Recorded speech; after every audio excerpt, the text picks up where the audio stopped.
Jerry, so we said like you're the director of the Murray Center, which is part of the Environmental Research Institute on the balcony of which we're standing, but you're also the deputy director of the whole institute, yeah? ERI.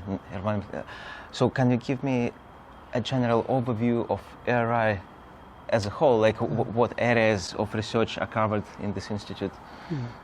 I suppose MRI is a national centre. It's in 12 universities and institutes of technology, and we have 200 researchers, and its headquarters in the ERI.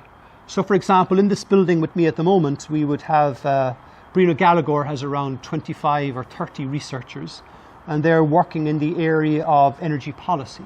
So Brian's group would, in essence, represent Ireland at COP, and Brian's group have a bottom-up approach where they would look at, if, for example, Ireland is going to have wave devices or tidal devices, what is the greenhouse gas saving? What is the cost of the renewable energy? What targets can be met?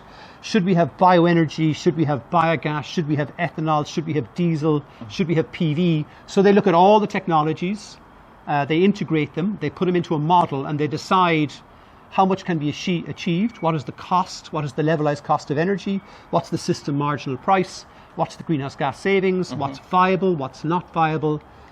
So they're a very extensive group. One paper that came out last week from that group was in Nature Communication.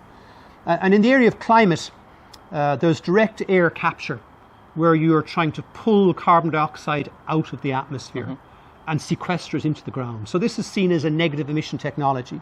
So the latest paper from Brian's group looked at how much electricity was required, and we found 25% of the world's electricity would be required to run these machines, the direct air carbon capture that pull carbon dioxide out of the atmosphere and sequester it underground. So it's a very, very seminal paper, a very, very important paper. Is it still at the research level? Yeah? It's not. There's no production. Well, the thing about this and the thing about research is that the IPCC believe that by 2030 we will have negative emission technology. So we will continue doing what we're doing.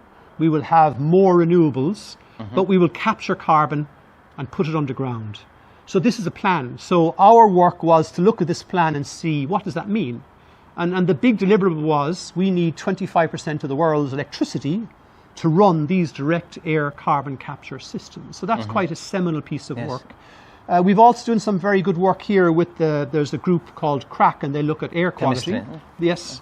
And their area is very much looking at particulates. So for example, wood chips are seen as carbon neutral. They're a source of renewable electricity, of renewable heat. However, if we have stoves and we're burning wood chips or wood logs, the particulate matter PM10, PM are very, very high. So we've respiratory problems. So again, like within the ERI, we're looking at the holistic nature of climate and energy. So we're not two-dimensional. We look at items, we look at the carbon footprint, we look at the air quality, we look at the resource, we look at the sustainability, we look at societal acceptance. So we have a project at the moment in Dingle where we're going down to Dingle and talking to the community, and we outline about seaweed cultivation, we outline about biogas, we outline the idea of having a mobile phone that will set your heat of your house, that you may have PV and you may have batteries, and we're working on the societal acceptance of these technologies.